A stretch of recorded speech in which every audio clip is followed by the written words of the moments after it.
Okay, can start.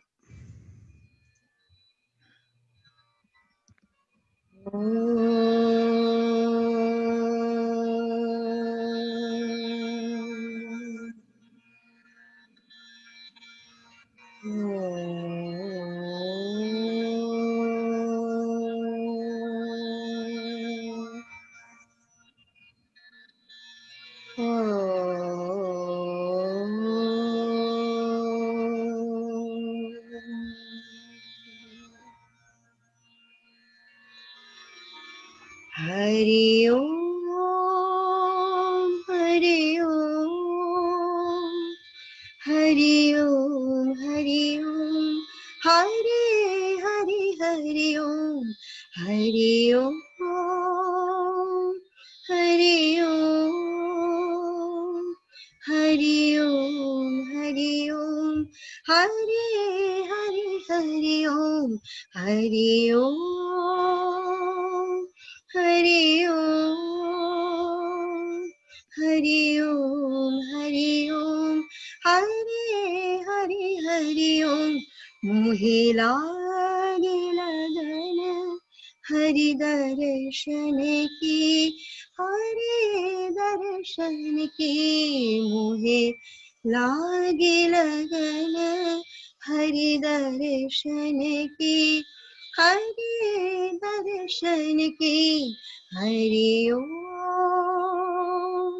Hari Om Hari Om Hari ओम हरे हरि हरि ओम हरि ओम हरि ओम हरि ओम हरि ओम हरे हरि हरि ओम मोहि लागे लगन हरि दर्शन की हरे दर्शन की मोहि लागे लगन हरि दर्शन की हरे दर्शन की जैसे मन में पपिहा मन में पपिहा मन में जैसे मन में पपिहा मन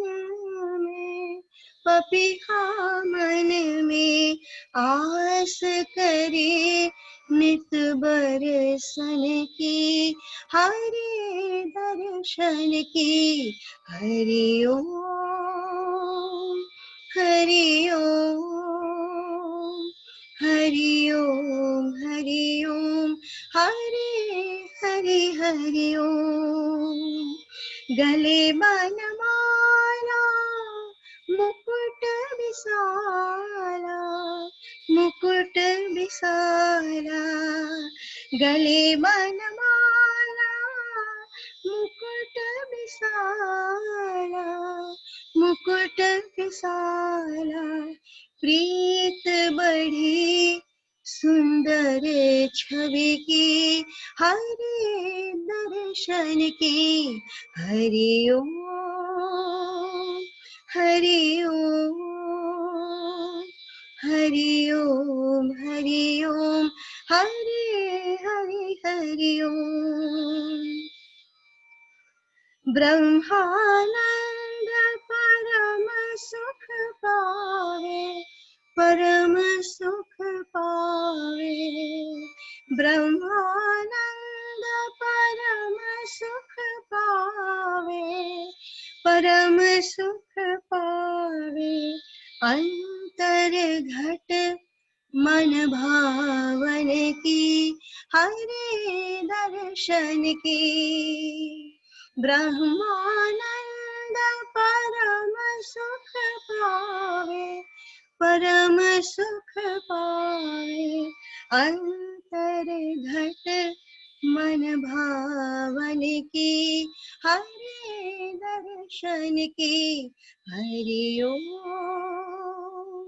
हरि ओम हरि ओम हरि ओम हरे हरि हरि ओम हरि ओम हरि ओम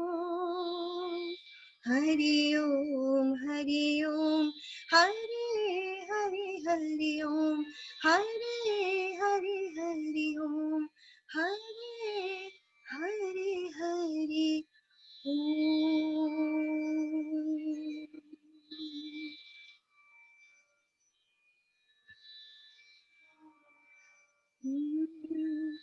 मोरी अरज सुनो गिरधारी आज मोरी अरज सुनो गिरधारी आज तुम दीन दुनिक सरताज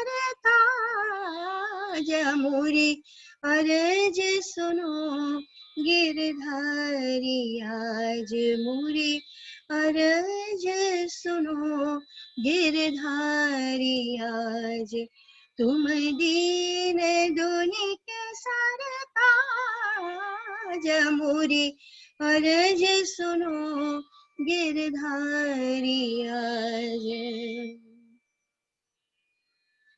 आई हूँ अब मैं शरण तिहारी आई हूँ अब मैं शरण तिहारी कृपा करो महाराजा मोरी अरज सुनो गिरधारी आज आई हूँ अब मैं शरण तिहारी आई हूँ अब मैं शरण तिहारी कृपा करो महाराजा मोरी अरज सुनो गिरधारी आज मोरी अरज सुनो गिरधारी आज मोरी अरज सुनो मोरी अरज सुनो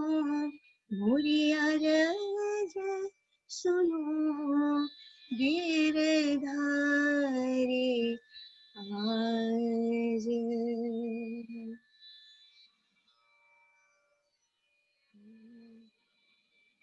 नमन करूं मैं सद्गुरु चरणा नमन करूं मैं सद्गुरु चरणा सब दुख हरणा भवने सरना सब दुख हरणा भवने सरना नमन करूं मैं सद्गुरु चरणा शुद्ध भाव धर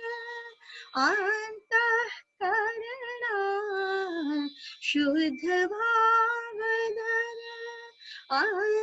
अंतःकरणा सुर नर किन्नर वंदित चरणा सुर नर किन्नर वंदित चरणा नमन करूं मैं सद्गुरु चरणा चिन्मय रूपी अंतर ज्योति चिन्मय रूपी अंतर ज्योति आनंद रूपी सच्चित स्वरूपी आनंद रूपी सच्चित स्वरूपी नमन करूं मैं सद्गुरु चरणा नमन करूं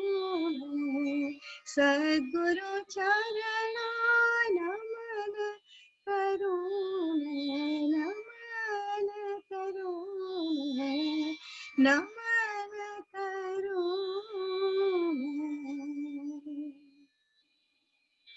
सद्गुरु चरणा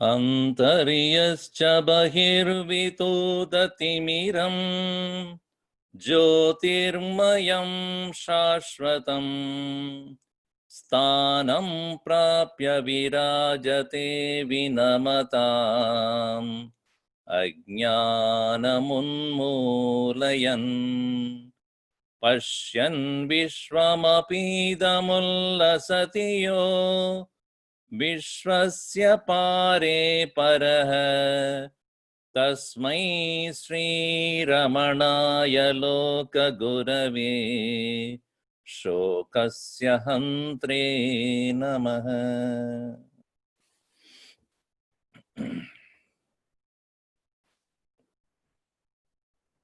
Vishwasya Pare Paraha. Vishwam, usually loosely translated as the world. Vishwam Vivida Pratyaya Gamyam. Defined as, Vishwam is defined as that which is a product of varieties of thoughts. Vishwasya para means that which is the power that makes this very universe. The power called Maya Shakti, Ishvara Shakti, Tasmat Paraha, Tasyaha Paraha. The one who is beyond that is Paramatma, Brahman.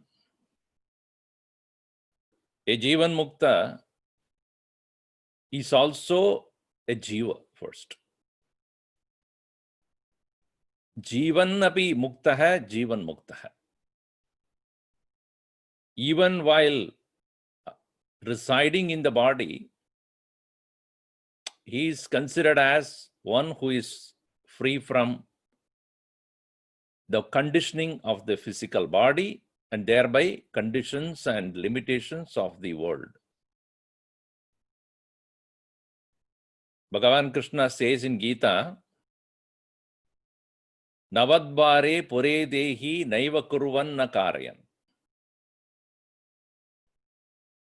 Even though abiding in this very body itself, which is having 9 gates, so to say. Navadvare pure dehi, the jivatma, a mukta jivaha, kurvan napi. Even though he doesn't do.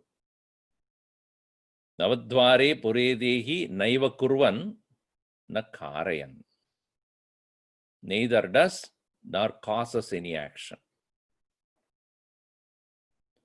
Sarvaramba parityagi yoga arudasya tada uchyate. But it is very difficult to comprehend that state of mukti, the state of liberation, while living in this physical body. It is not possible for common man to even imagine how that state would be.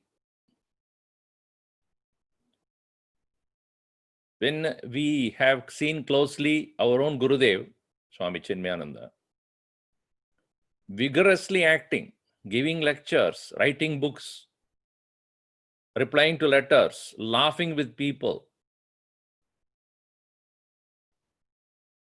But at close quarters, you can observe the detached presence. Vigorously engaged in action with a total detachment in the mind. And that detachment, which is the outcome of the wisdom of correct knowledge, and also the intense training done or sadhana done to non-identify with the individuality.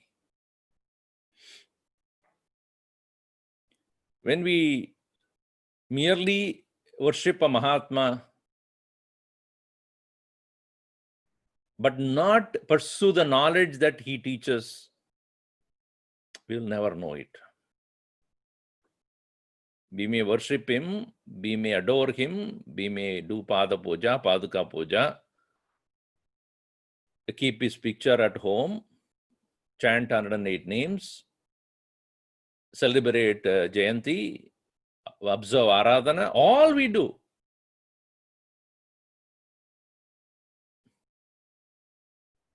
But not follow what he says.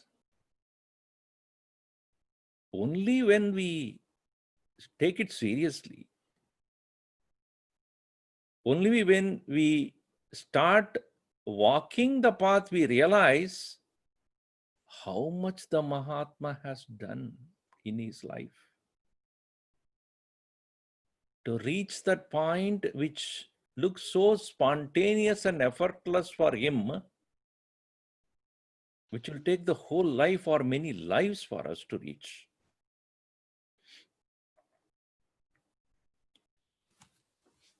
So here, in the structure of various parts, first and foremost is that we need to attentively engage in Shravanam. In all paths, a guru's guidance, learning from a teacher is mandatory. If anybody claims that I have realized by myself without anybody's guidance, and if such a person claims that I am realized, please stay far away from such people. When Mahan Ramana Maharshi was asked this question, one boy went to him. He came away from his home and with an intent to learn from a teacher. So he wrote a small letter to Ramana Maharshi and handed over to him. I have come away from home. Please guide me. Who is the teacher whom I can go and learn from? Young boy. Ramana Maharshi smiled and kept the letter aside. The boy was a little disappointed and he wrote another small chit and gave it to him, which read, I see you giving so much of attention to even small little animals, a squirrel or another, maybe a peacock. With so much of love, you care them. But when a person like me who is eager to know, but you are so indifferent to me, and how do I consider you as a Maharishi? Bhagavan Ramana Maharshi smiled and looked at the boy and said, I don't call myself as Maharishi. I'm not. Just because people call me, I don't become a Maharishi. Why not? You also can be a Maharishi. Nobody is deprived of this. Nobody denies you. It is a personal pursuit. Unless you take interest to move ahead, Guru will not drag you. What you do not know, you must take effort to know it first. I can indicate to you whom do you have to go or which Guru you have to, but the onus is on you. whether it is a path of self-inquiry or bhakti, devotion, or yoga, as we see here in this chart. In the path of jnanam, it is self-inquiry, leading to investigation on I thought. Dispassion eventually follows. A continuous questioning of who am I follows that. And abidance in the discovery of that I, which is one without a second, which is always present. And total abidance in that, which is called samadhi. In the path of devotion, choose a personal deity of yours, engage in the worship of it, of that particular form with the dispassion. Eventually, you lose interest in anything else. And having thus understood that he is alone is creation, he himself is everything, you do not have any more volition or intention to do anything against, anything which is not desired by the Lord.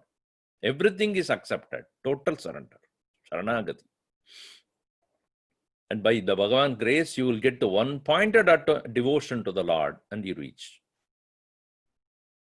In the path of yoga, individual who is interested in controlling one's own inner urges takes to the serious practice of pranayama, inhaling the breath, holding it, exhaling it, holding it, because of which the mind also becomes quietened, because breathing and thinking, they have the same root. Because of that continuous engagement, there is a disinterest in all other external pursuits, thereby reaching a reduction of thoughts and slowly able to bring in chitta vritti nirodha, leading to samadhi.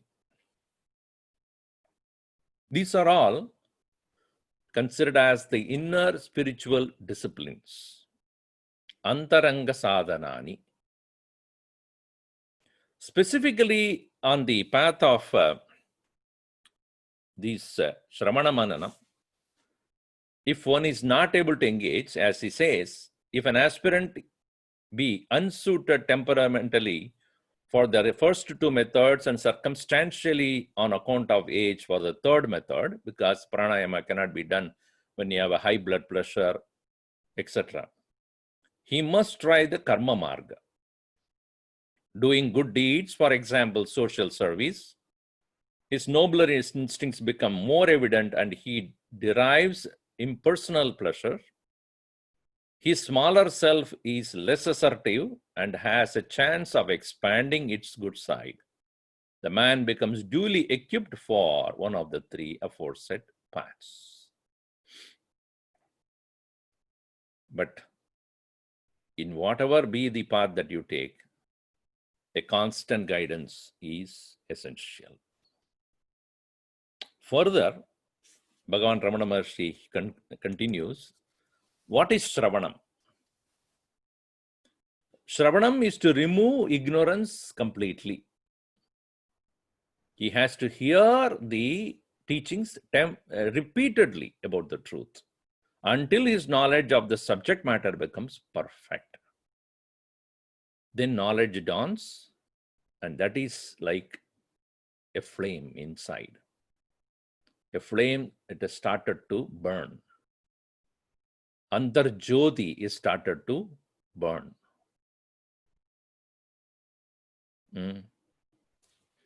Just like when you go to a temple, as soon as you reach the abode of the Lord, in all traditions, what they do is light a lamp.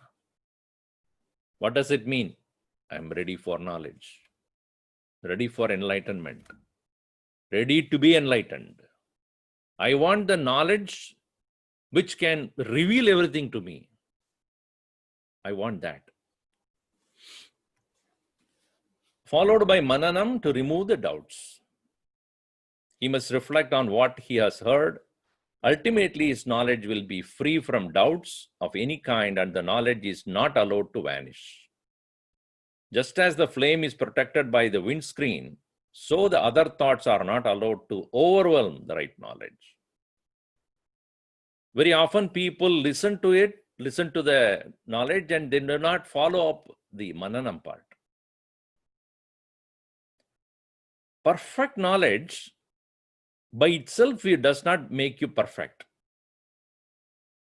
You know what to do, and only when you embark to do, you start doubting.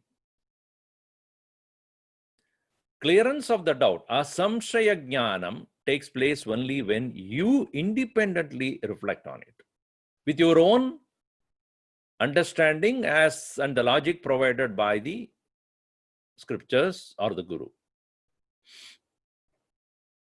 Mananam is like matanam, constant churning, uninterrupted churning.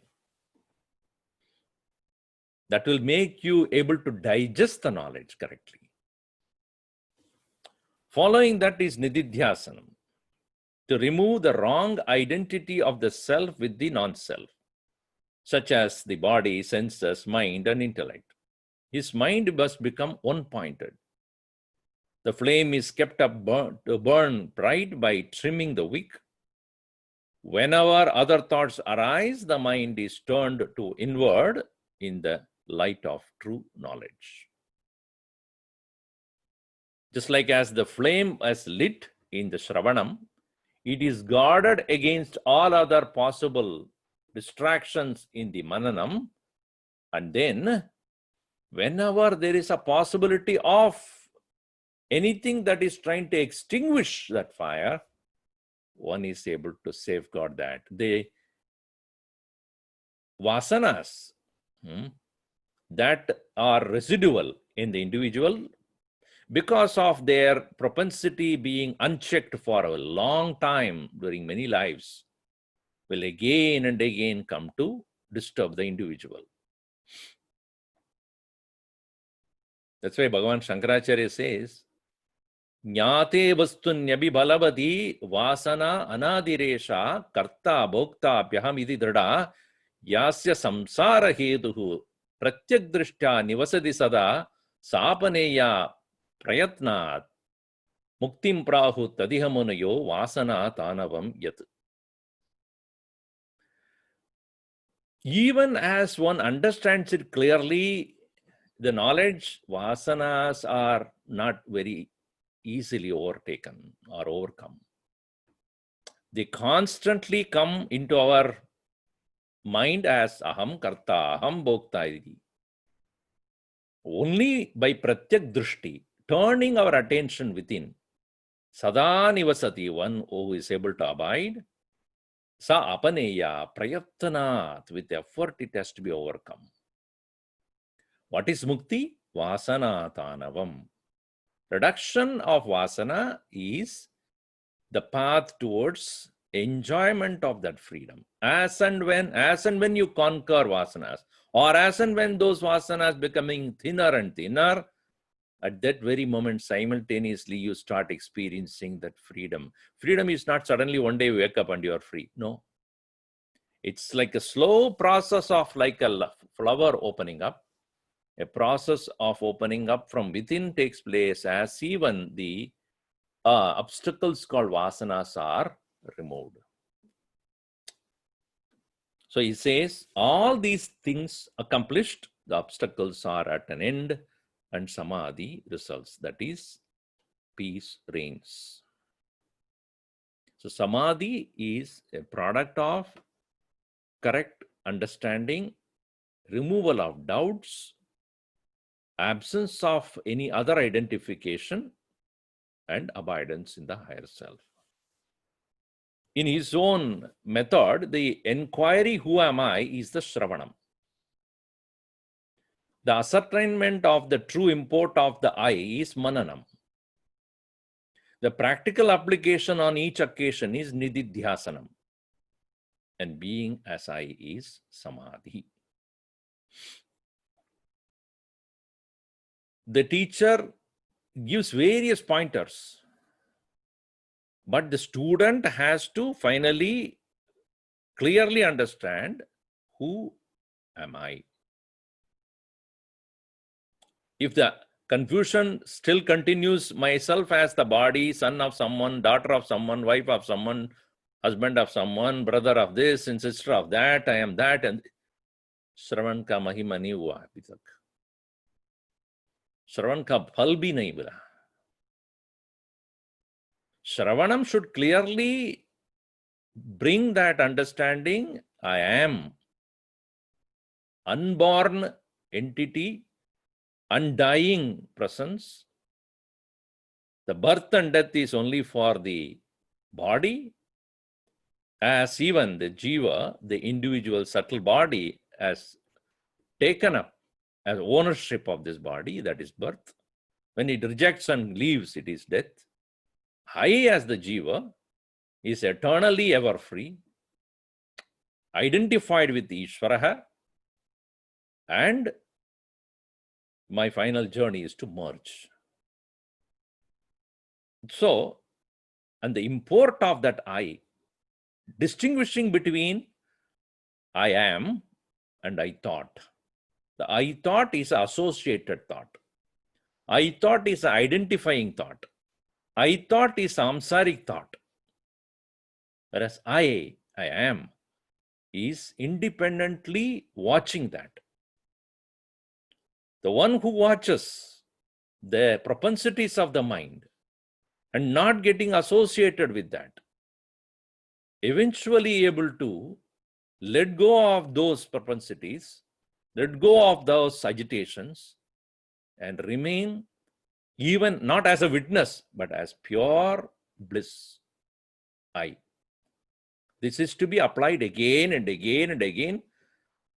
That is Nididhyasan.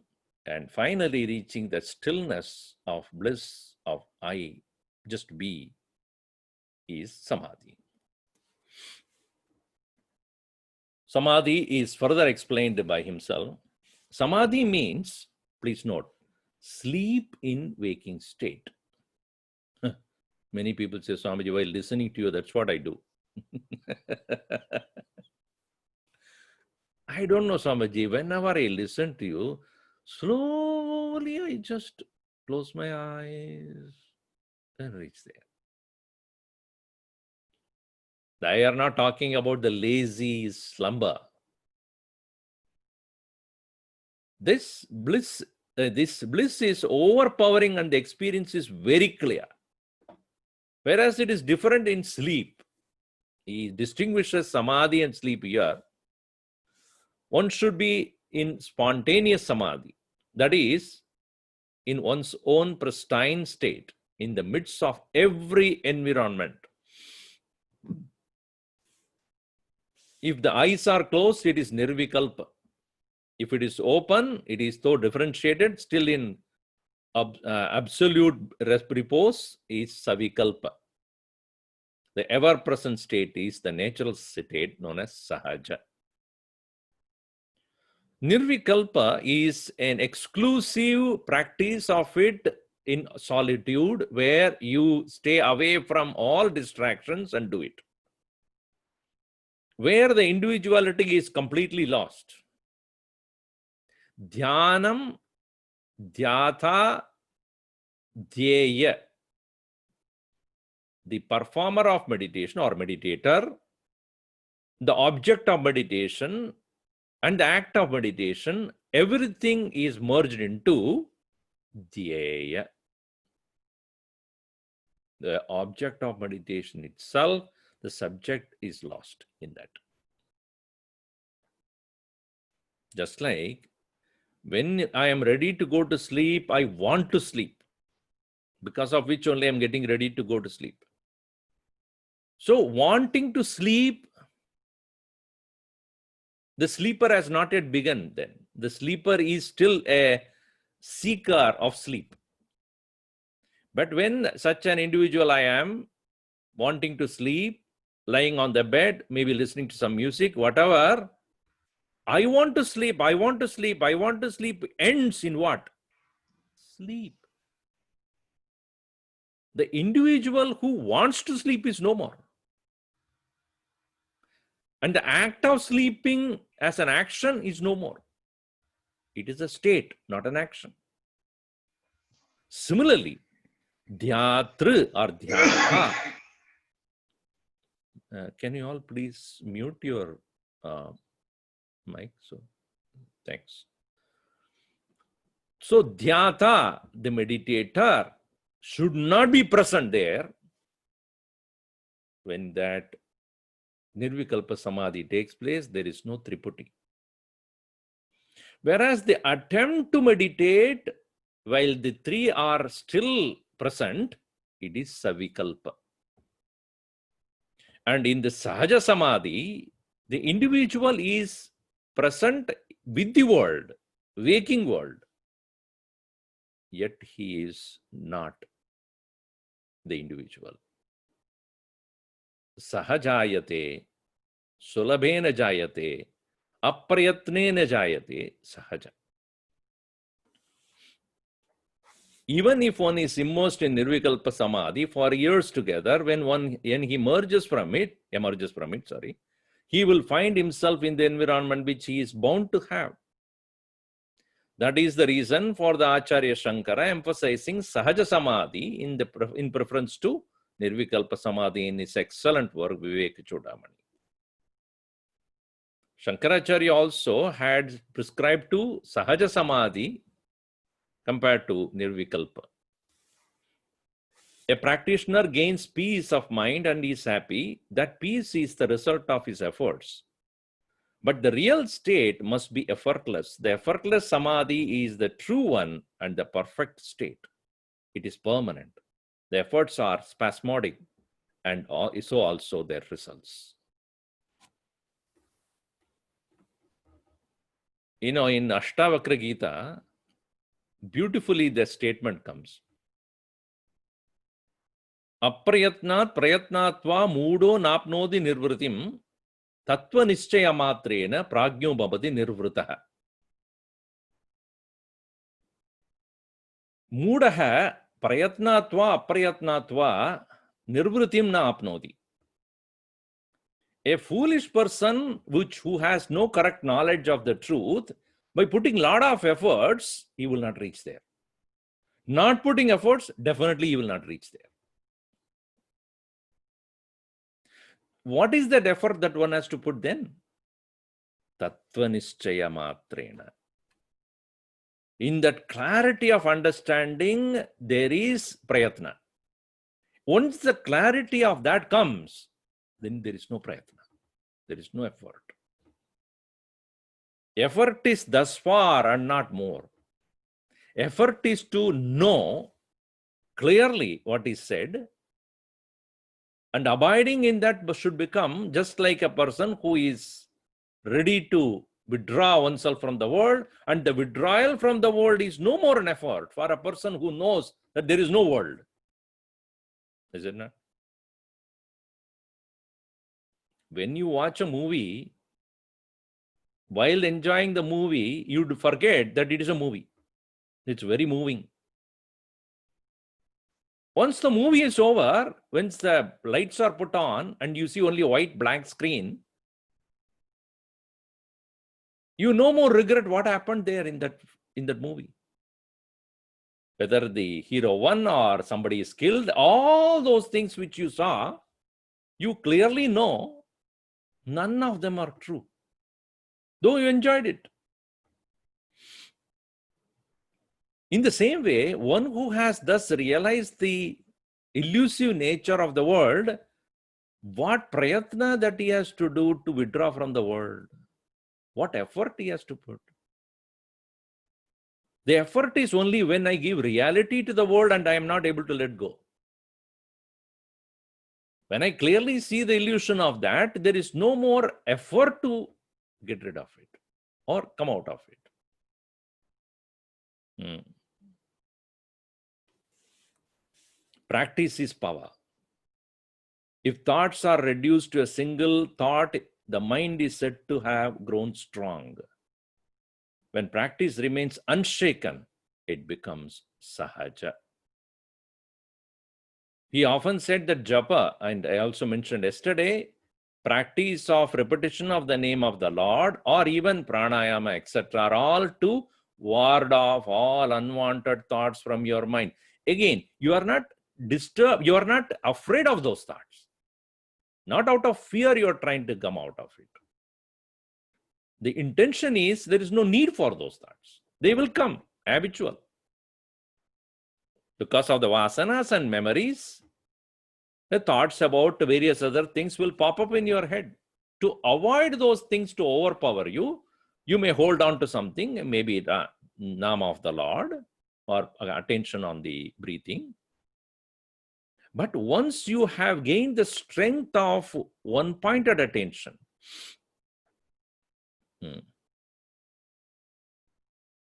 Bhagavan Krishna calls it as Vyavasayatmika Buddhi, well-cultivated intellect.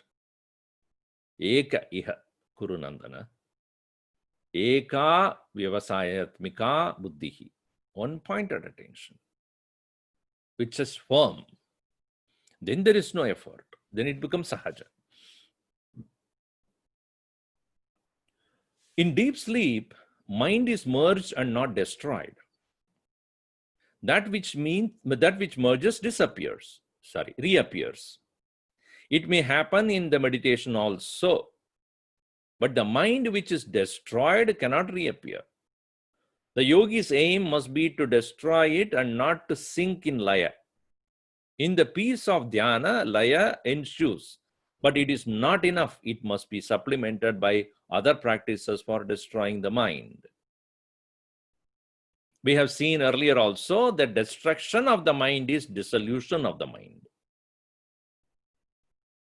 Often the example is given, even Sri Ramakrishna Paramahamsa says, just like a salt doll jumping into the ocean dissolves. It loses its identity. Mind lost its conditioned nature. The conditioned consciousness jumps into the unconditioned consciousness, all-pervading one. The I thought merges in the I. The Jiva merges into the Ishvaraha. The Atman merging into the Paramatman. That very merging is what is referred here as destruction of the mind.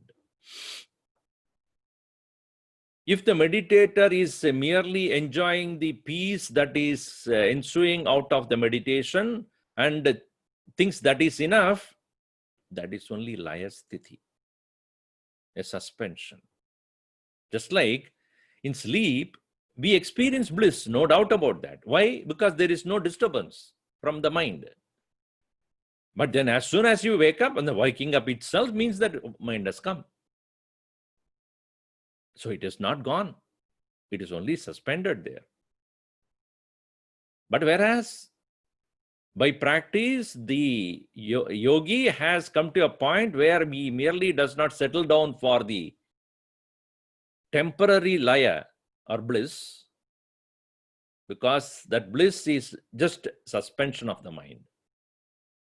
But he attempts to merge that egoistic individual mind into the ever-present, always available, never lost, never absent presence of the self. And as soon as even he wakes up, so-called state of practice, he's still there only. He would not lose it. Some people have gone into samadhi with a trifling thought and after a long time, awakened in the trail of the same thought. In the meantime, generations have passed away in the world. Such a yogi has not destroyed his mind. Its destruction is the non-recognition of it as being apart from the self. Even now, the mind is not. Recognize it. How can you do it if not in everyday activities? They go on automatically. Know that the mind promoting them is not real, but a phantom proceeding from the self. That is how the mind is destroyed. As even the mind brings up any form of thought which denotes you as an individuality, as and when it brings out, then and there one must remove it, dissolve it. Look at the unreality of it. In Sahaja Samadhi, the activity is vital and mental, and the three states are destroyed, never to reappear. However, others notice the Jnani active, eating, talking, moving, etc. He is not himself aware of these activities, whereas others are aware of his activities. This is what people ask, about a Mahatma. He is also like any one of us. He is also going to sleep. He is also eating. He is also walking. He is also doing everything. What is the difference? Externally, nobody would find any difference. Externally, as Gurudev would say, it is not that a Mahatma will start growing some kind of a horn. No external appearance change. But then, what is gone? Mind is gone. Thoughts are no more disturbing. So he gives an example. A person in Sahaja Samadhi, like a traveler in a bullock cart. He travels without any concern about where he is going. Others notice him to be behaving like ordinary person, walking, eating, talking normally. But he does everything without any personal selfish intention. In his Samadhi, one remains identified with consciousness, though living in the body, but body does not have any consciousness of its own. It is bestowed and borrowed from the self. This physical body, which you and I are now very much aware, especially when you have a physical pain, some kind of a discomfort, you're more aware of the body, isn't it? You see small children, say 3-4 year old, they run, they don't walk. If you say, go, run, they will never know what is called walking. Why? Because they don't identify with the body, just go. Whereas you and I become more and more conscious. When I say, go and pick up something from the other room, you run. If you run, people say, what is wrong with you? Because we are very conscious what others will think. But they will look at me like a madman or a crazy person. So we become very, very conscious. A child does not have that kind of attitude because it doesn't look at it itself as the body.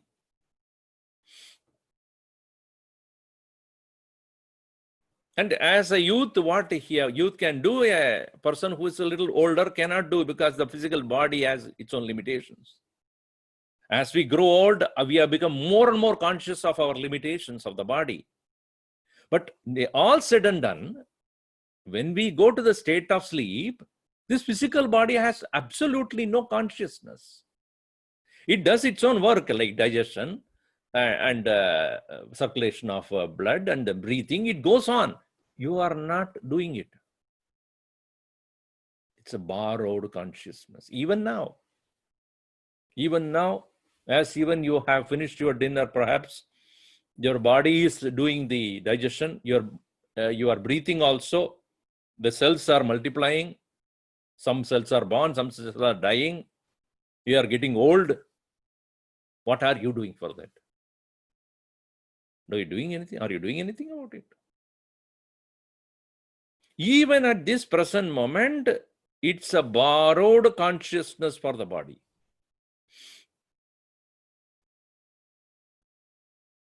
Body does not have its own ability to do anything. It is only derived from the original source. And when you withdraw from the identification with the body does its work.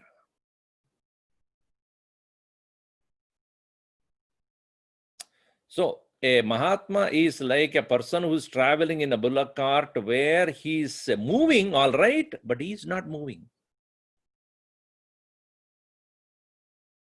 Asino duram rajati, shayano yadi sarvadaha. It's said in Upanishad. Asino duram, sitting in one place, it goes everywhere. Shayano, lying down, it goes all over. Tad dhure, tad antike, tad ejati, tanna ejati, tad antarasya sarvasya, tad sarvasyasya bhahyatah. It moves, it doesn't move.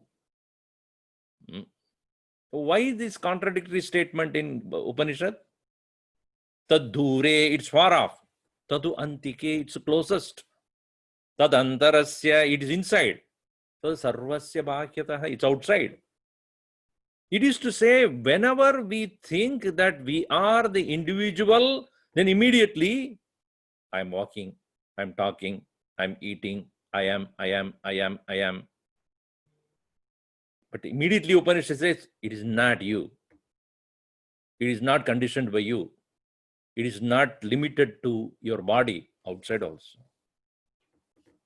With the body, with the upadhi, it moves, it looks like it is moving. Remove the upadhi, and you see that it goes nowhere. It is everywhere. So a Sahaja Samadhi is the condition of a Jivan Mukta where he recognizes that this journey called life will continue as long as the prarabdha exists. And whatever needs to be done, it will get done through me. I don't need to do anything. It will get done. And he allows it to happen. Because he has no personal desire to do or not to do. So that is the nature of a Mahatma. Samadhi transcends mind and speech and cannot be described. For example, the state of deep slumber cannot be described. Samadhi state can still less be explained. You will know only when you are in Samadhi. If I ask you, did you sleep well yesterday? Yes. Tell me. Tell me what experience you experienced in sleep. Peace. Explain. Explain to me what it is. What do you say? Swamiji, go to sleep. You will get the same thing only, not anything else. If you are in deep sleep, as much as I went, you will get the same thing. Dream may be different. Dream is individualistic. But sleep is not any different from any person to another person. All living beings, whether you as human being or any other living beings, even plants, all living beings experience the same state of oneness with the self, blissful, peaceful, joyful, agitationless, restful presence. No difference. Your deep sleep is no different from mine. So if I ask you, you explain to me what is that peace you got in this deep sleep. What do you say? You go to that, Swamiji. If you want, I will give you a talk. You go to sleep. I will sing lullaby for you. Sleep. Similarly, if somebody asks Ramana Maharshi, what is this Samadhi you're talking? Go there. You'll know it. It cannot be explained. Fear of loss of Samadhi while one is active is a sign of ignorance. A person who has gone into the Nirvikalpa Samadhi has experienced that bliss, and if he thinks that when I wake up to come to the world, I'll get disturbed, then you never got it. Because it get disturbed only when you give reality to anything else. In the state of Samadhi, you have rejected, completely understood the illusory nature of the world, including the individuality. Having dissolved this individuality, when you wake up to this world, how can you still think that you will not have it? You have not understood it. Samadhi must be the natural life for everyone. Spontaneous, effortless. Scenes are projected on the screen in a cinema show, but the moving pictures do not affect or alter the screen. The seer pays attention to the pictures and ignores the screen. They cannot remain apart from the screen. Still, its existence is ignored. See? When we are watching the movie, we are so engrossed in the movie and what is projected there, we totally ignore the screen on which it is projected. But even as you ignore, it doesn't mean it doesn't exist. When the movie is over, you will see that it is there. Before the movie, it was there. During the movie, it has to be there. Because it has been there, therefore everything is projected upon it. So that self which is present like that of the film screen, movie screen, before the projection takes place from the mind, during the projection that is going on with the mind, due to the mind, and in the deep slumber when the mind has stopped doing that, it's still there. You'll never you'll lose it. So also the self is the screen on which the pictures, namely activities, are going on. The man is aware of the later, ignoring the former, unfortunately. All the same, he is not apart from the self. Even if he ignores, he is not. Whether aware or unaware, the actions will continue.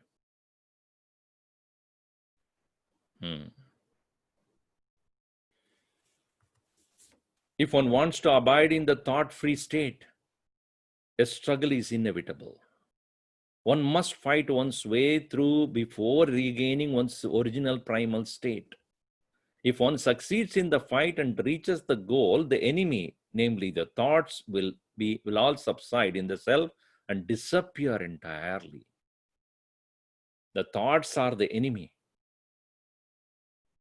They amount to the creation of the universe. That's called Vishwasya Pari Paraha. In their absence, there is neither the world nor God nor the Creator. The bliss of the self is the single being only. Ishwar bhi, Bhagavan Shankaracharya once, one place he writes in Bhashya, if one has decided to realize the self, even Ishwaraha cannot stop him. The Lord cannot do anything about it. So, one who has thus gained that abidance in the self does not see the universe. When the world is not there, where is a question of creation of the world or creator of the world? It's all relative, is it not? Even though Upanishad elaborately describes about the creation, how the creation came about and all that, Adhyaropa. But even as it does the Adhyaropa, of explaining all this, and finally what does it do? Apavad. It is like when you want to create a building or paint a building. The building is there and you want to paint externally. You put all the scaffolding, and after having put the strong scaffolding, the workers go there and start painting the whole building. Once the building is done, will you remove the scaffolding or not? Scaffolding helped us to paint this building. Let us not remove it. Scaffolding has to be removed. It serves the purpose. It's like if I have a dirt in my cloth, I apply the soap. A soap is necessary to remove the dirt. Once the dirt is removed, soap also has to go away. It cannot remain. In the same way, explanation about the world which you and I experience is given elaborately in the Upanishads, explaining about how the creation started, what are the 5 elements, Maya, Prakriti, all that. But once you reach that one, from whom everything has come, once you understood that, once you got the source, all other explanation is ended. No need for that. Now the bliss. What is this bliss we are talking about? We pray to God for bliss and receive it by grace. The bestower of bliss must be bliss itself and also infinite. Therefore, Ishvara is the personal God of infinite power and bliss. Brahman is bliss, impersonal and absolute. Ishvara is personal, Brahman is impersonal. Both are bliss only. The finite egos deriving their source from Brahman and then Ishvara, or in their spiritual nature, is bliss only. As per the cause, so will be the effect. If the cause of the creation is Ishvara, blissful, the creation must be blissful only. What else? And the very cause of Ishvara is Brahman, whose bliss, then Brahman is bliss. The outcome of that, or the expression of that Brahman, is Ishvara bliss. And the Ishvara's expression is you and I. That is why it is said in Gita, Ishvara sarva bhutanam hriddeshe arjuna tishtati. Sarvasya chaham hridi sannivishtaha. I am sitting in the heart of, heart means not physical heart. In the core of all being, the blissful self alone remains as Jiva, collectively Ishvara, origin Brahman. Creation is by entire Godhead breaking into God and nature, Maya and Prakriti. This Maya is of two parts, Para, the supporting essence, and Apara, the five elements, mind, intellect, ego, and all the eightfold. The five elements plus Mana, Buddhi, Ahankar. This is called the eightfold Prakriti, Apara Prakriti. The Para Prakriti is a supporting one, Jiva. Or here in the cosmos, it is Ishvara. Bhagavan Krishna explains this, that I am both the Para and Apara, lower and higher Prakriti. Ego's perfection is suddenly broken at a point and want is felt, giving rise to a desire to get something or do something. When that want is cured by the fulfillment of that desire, the ego is happy and the original perfection is restored. Whenever we are desiring something and then we get it, we get that joy, that happiness, that fulfillment. It is nothing but you have got a glimpse of your original nature. Happiness has no other source. Happiness is the source, is you. When the mind is agitated about a desire, you are not able to recognize it. When the desire is fulfilled, at once you get a glimpse of it. The bliss of peace is too good to be disturbed. A man fast asleep hates to be awakened and ordered to mind his business. The bliss of sleep is too enthralling to be sacrificed to the work born of thoughts. The thought-free state is one's own primal state and full of bliss. Poetry, music, japa, bhajan, beautiful landscapes, reading the lives of spiritual heroes, and such association of ideas is responsible for foisting the bliss on the other things or happenings. In fact, it is within you. On these occasions, you are plunging into the self, though unconsciously. When you do so consciously, you call it realization. Some people are fond of music, some people are something else. And through that music, you reach that point of bliss. You think that music gave you that bliss. Music is only an agent. It's not the karana. It is not the cause. It is only the means. So when you realize that the original source is me, and you consciously go there, you don't need all other external means. Music or dance or whatever it is, they are all external means to give you only a glimpse of it. Unconsciously you reach there.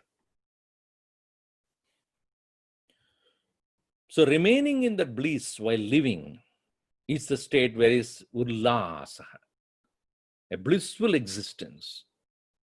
Both jnani, in jnani and ajnani, the ego is sprouting forth, but with this difference. Namely, the ajnani's ego, when it rises up, it's quite ignorant of its source, or is not aware of his sushupti in the dream and waking states. Whereas a jnani, when his ego rises up, enjoys the transcendental experience with this ego, keeping his aim always at its source. This ego is not dangerous. It is like a skeleton of a burnt rope. In this form, it is ineffective. The jnani also will say, I like this, I don't like this, I want this, I don't want this. There is no ego here. It is only a matter of a preference. You understand the difference between preference and want.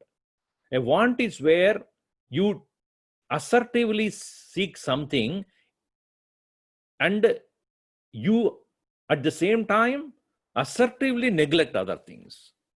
Whereas a preference is where, among the 5, I prefer one. Doesn't mean all the 4 are bad.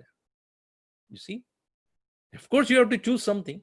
Why are you wearing this cloth, not other cloth? I prefer that. Not that I don't like those things. So when the Mahatma says, I want, it does not mean like the way we do. That ego is non-dangerous. But by constantly keeping our aim in our source, our ego is dissolved in its source like a doll of salt in the ocean. This is what I explained there. When the prarabdha is exhausted, the ego is completely dissolved without leaving any trace behind. This is the final liberation. Unless prarabdha is completely exhausted, the ego will be rising up in its pure form, even in a Jivan Mukta. The prarabdha will, or the previous actions that have started to fructify, will make the individual engage in certain activities, in certain ways, behave in particular ways, but at all times, for the same, in the case of a jnani, he clearly sees that it is the past actions now which has come into this life, making me behave or act in a particular way, is doing its work. Whereas for others who do not know, they may think he is also conditioned by or limited by those prarabdha, but he is not. Pleasure and pain are relative and refer to our finite state, with progress by satisfaction of want. If relative progress is stopped and the soul merges into Brahman of the nature of perfect peace, that soul ceases to have relative temporary pleasures and enjoys perfect bliss. Hence, self-realization is bliss. So, such a Mahatma who has gained the correct vision would not settle down for one called pleasure and reject the other, the pain, because he knows it is 2 sides of the same coin. Both are temporary. Now the important question with which I will end: can a grihastha, householder, pursue path of liberation? Very often people ask this question, Swamiji, we'll listen to you the whole 3-4 days. But the problem is, we are all grihasthas. What to do? Swamiji, you are lucky. We are to do so many things, Swamiji, as a wife, as a husband, as a parent. My God, Swamiji, just impossible. Don't think we cannot ever escape from the world. This is an eternal question. The notion of being grihastha or sannyasi is only in the mind. No one can avoid this world. Even a person who got immersed in Nirvikalpa Samadhi must come out to live in this world. Grihastha dharma and the world are only phenomena appearing on that pure consciousness. If remains unaffected, what prevents you from being your own self? The obstacle is the mind. It must be got over, whether at home or in the forest. If you can do it in the forest, why not in the home? Therefore, why change the environment? Your effort can be made even now in whatever environment you may be. That's why I often say that play that role effectively, but don't take that role to be you. Don't get enrolled. Play that role very effectively, knowing very well within you, this is only a temporary role that I'm playing, happen to be born in this abiding in this body physically, and therefore I have to play the role of husband or wife. You should stay just where you are now, but where are you now? Are you in the house? Our house is in you. When he's a householder, who's holding the house? House is holding you, or you are holding the house? Is there any house apart from you? If you get fixed in your own place, you will see all things have merged into you. As much as the house, which we say householder, we are also householder. Everyone, this is body is the house, is deha is a graha. So when everybody is householder in that case, because this is also a house. The question is whether I am holding on to this, or this is existing and deriving its existence out of me. Which is the truth? The feeling I work is a hindrance. Enquire who works, and remember, who am I? The work will not bind you. It will go on automatically. Make no effort either to work or to renounce.